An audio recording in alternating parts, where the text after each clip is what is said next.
That was not smart. That was just not smart. Hello everyone and welcome to my YouTube channel. It feels so weird saying that because this is my first video. This is basically like a trial video because it's my first video. Focused. Hello? Focused? Are you focused? I hope that whole thing was in focus. Hello everyone and welcome to my YouTube channel. My name is Alina and today I'm going to be doing a book collection plus, what's the right word? Oh, my ratings of the books that I've read so far, what I need to read, and yeah, that's pretty much it. So I have my stack of books next to me. I don't have that huge of a collection yet just because I did recently get, because I recently started getting into reading about during probably at the beginning of summer this year. Let's just get into, why am I doing that? So yeah, let's just get into it. Okay, so I have my stack of books that I have read so far. That was not smart. That was just not smart. Wow, I actually read a pretty good amount this year for just starting out. I'm actually shocked right now. I am surprised. I've read 1, 2, 3, 4, 5, 6, 7, 8, 9, 10, 11, 12, 13, 14, 15, 16, 16-ish books. Because one of them is a novella, so I don't really know if that counts, but 16? That's pretty good. I don't know. Is that good? I guess. Okay. And the year's not even over yet, so that's great. So I have my books categorized right now into my most favorite to my least favorite. Let's start negative. I'm gonna start with my least favorite, because why not? It Ends With Us by Colleen Hoover. Going into this book, I was expecting something that was gonna just blow my mind, like, oh my god. I just don't think that this book was really worth being hyped up as much as it was. I don't think it was like extremely terrible. Like the whole Ellen thing, I mean, like, okay, I'm not gonna get into too much depth about why I really like or dislike each book because I don't want to spoil it. I feel like I accidentally tend to spoil things when I'm describing stuff and I don't mean to, but I'm not gonna spoil anything. But I gave this like a 1 star. The reason why I just didn't enjoy it or like it is because the whole time I was reading it, I was like, okay. I'm not hating on anyone who likes this book. I just don't get the hype around it. I do think that there was a very important topic in this, but other than that, I think I was just expecting way too much from it. I think that's why ultimately I gave it a 1 star. So cringy at times. I was like, please stop. And I'm currently actually reading It Starts With Us, and the Ellen thing is in this too, and I was just like, I completely forgot about it. I'm definitely more excited about this book because I do love Atlas a lot more. The main thing I liked about It Ends With Us is Atlas's and Lily's story, and I really wanted more of that, so that's the only reason why I decided to pick up It Starts With Us, so hopefully it's good. The next book I actually just finished reading yesterday, and I'm kind of disappointed in this book as well. Don't hate me, but Things We Never Got Over. Again, I was expecting so much from this book, which I think is why I need to not go into every book with too much expectations. First of all, I think that the main character lacks so much depth. I don't know if it's me. I don't really know anything about her. And also the other thing that irks me about this book is that, okay, they're in their late 40s, early 30s, and they speak like children. The way that they talk is just so childish. The nicknames he calls her from the very beginning, I'm just like, whoa. Like if a man ever called me those names and we weren't getting along, especially, I'd just be like, what? Why are you calling me those freaking names? And I'm not saying late 30s, early 40s is old. I'm just saying the way that the dialogue, not even I would speak like that. It was just so odd. Maybe it's just me. I feel like it's just me, but I found myself cringing so much in the beginning. Like, especially in the beginning, I was cringing a lot, and I almost couldn't get through like the first couple pages, but it definitely got better as it went on, and I did start to enjoy it a lot more. So I don't think it was a terrible book. I just think that the writing was so strange at times, and again, the main character for me just lacked so much depth, and I think that made me realize that I do really appreciate when an author goes into depth about a character and like gives me a lot of details about the character. Oh, and the spicy scenes in this, I actually thought those were great. Those were good. Okay, the next book, I always mix these two up. I don't know why. Reminders of Him and November 9th. I think it was Reminders of Him that I liked a lot more. I think November 9th I didn't really like. I forgot what this one was even about. I know that they just met every November 9th, but I think I gave this maybe a 2 stars. I can't remember why. I feel like there was something really weird in this that made me uncomfortable. I probably should have looked into this one again before reviewing. But Reminders of Him, I definitely enjoyed. It made me cry. It was so sad. I had to like change my position because, oh, my back. The part of this book that I found kind of strange, it's just my personal opinion because I don't know, I just feel weird about it. The male character in this Ledger ends up forming a connection with Kenna in this book. But Kenna her boyfriend was the guy that is dead in the book, and Ledger is his friend, and then they end up forming a connection, which is like, is that not weird? To me, that's kind of odd. That was kind of just like, I don't know, but I do think it was an overall good story. It's not my least favorite. I think it's a good read. I think it's definitely worth a read. This book, let's talk about it. Again, this book was so hyped up, and I'm so sorry, but this book drove me insane. Mostly towards like the halfway through point. One, I don't think it was a terrible story. Again, I feel like I keep saying that, but it wasn't a terrible story. This book took me a while to get through. I think the reason why I disliked it so much was because Nora, okay, listen, I'm a big sister, right? So I get it, like you want your younger siblings to be taken care of, whatever, but she babies her younger sister so much in this, to the point where I'm just like, can you shut up? I feel like there was just so much unnecessary stuff in this book, or unnecessary dialogue. I think I just didn't like the main character. She was just kind of annoying, to be honest. I really did not like her. I did like Charlie Lastra. He was a good character. The sisters, they just drove me insane, and it was pretty difficult read for me to get through, at least, which kind of sucks because I also have Beach Read and I have not read that yet, and I'm not excited to read it because it's by the same author and I don't know if it's going to be the same thing, but we'll see. Next, I have Ugly Love. Now, okay, this was the first book I read to get back into reading, so I loved this book, but I feel like I need to read it again just because it was the first book that I got back into reading, so I might have different opinions when I read it again. I know some people have mixed feelings about this one. The story was pretty easy to get through. That's really all I have to say about it. It was kind of a while ago that I read it, but I think it was a good read. So the next book I have is A Silent Patient. Now this book was a really good book if you like thrillers. Mystery, you know, what's gonna happen next? It's basically about a woman who shoots her husband in the face like 5 times and then just does not speak again. But this psycho, what's his name? What's his thingy? Criminal psychotherapist, Theo Faber. He thinks that he can get her to talk again. He's curious about her story. He wants to know what happened. This book was really good because you're constantly wondering like, okay, what happened? Why did she do it? I think it has a great plot twist in this that I did guess though. I think I guessed it because everyone kept saying, there's a plot twist, there's a plot twist. So I kept looking out for a plot twist, but I did guess it. I guessed half of it. There's another half of the plot twist that I did not guess. Because of that, I gave it a 3 stars, just because I guessed it, but it was a good read. I did like it. I definitely think it is worth the read. They kind of just blended in together from my least favorite to most favorite, but starting with this book, it starts to get to my most favorite. My next favorite is Malibu Rising. I did enjoy. I did think that there was so much unnecessary dialogue. I don't know, that's just my opinion. Besides that, I think it was a great read. But I like this because it is about an older sister basically helping raising her younger siblings, and the dad is a piece of shit musician who is tied into this world because they kind of go from nothing to something. I like the way this book is written because it starts off at 7 a.m. until the party happens, a huge Riva party that happens. So much happens in between that time. You get to know all the characters. It's a good read. The next book, you just saw it, The Seven Husbands of Evelyn Hugo. I really enjoyed this book because of how it was written.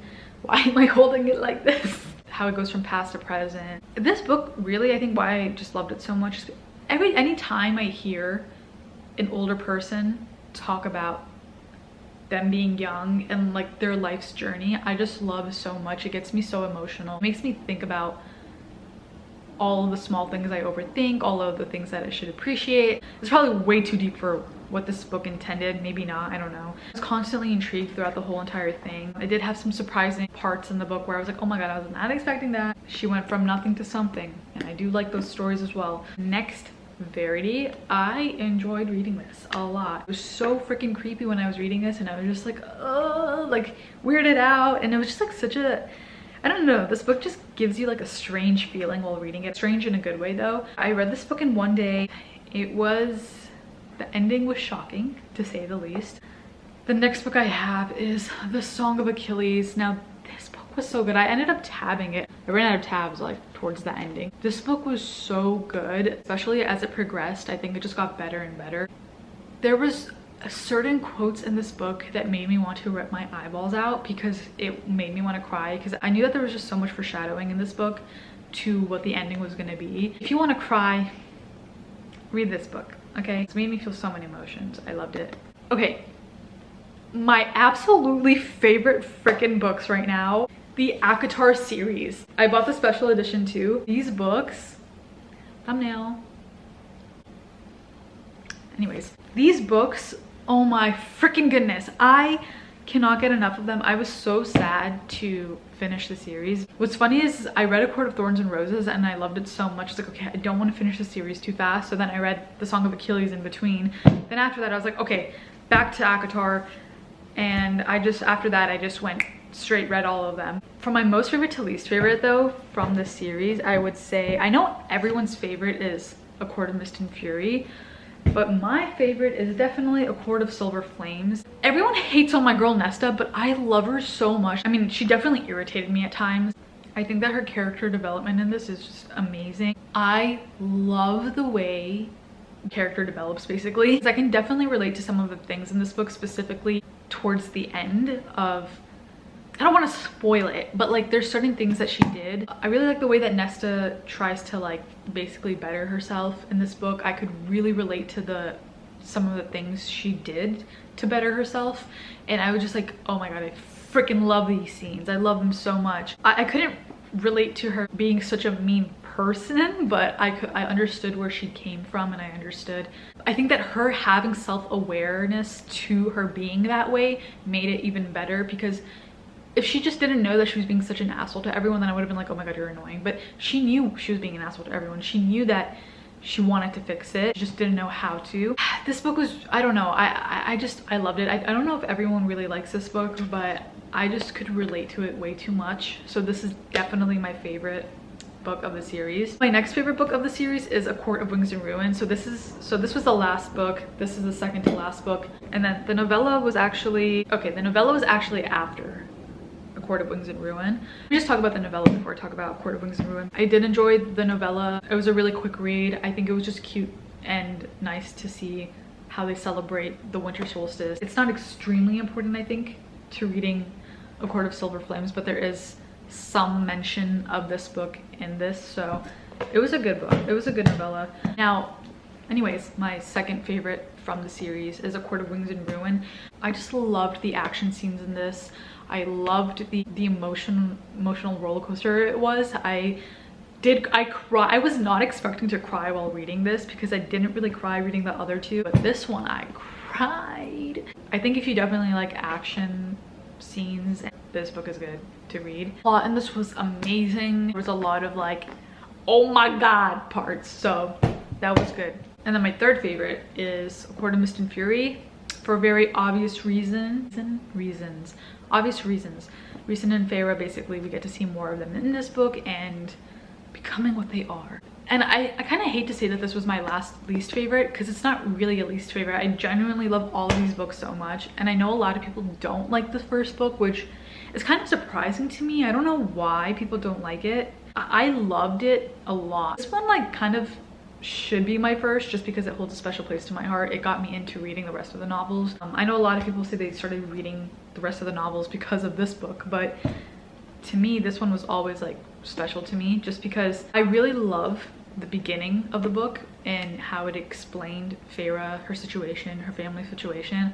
I love those kind of stories, and the way that it just starts off captured me right away. And then again, the ending, I loved everything that led up to the ending of it. I really enjoyed the first book. I don't know why a lot of people don't. I don't know if it's because they found it boring, if they found it too slow, but I think all of these novels for me were perfect paced, and these were books that I genuinely enjoyed opening and reading and spending all day reading. It was like a movie for me, and it was something, I don't know, these books were just something so special to my heart because of the way that it made me feel, and I was so excited to just open up my book in the morning and read. It was all I wanted to do all day. I also am really hoping that there is an Elaine point of view, and I don't want to spoil it, but like I really want an Elaine point of view with you know who.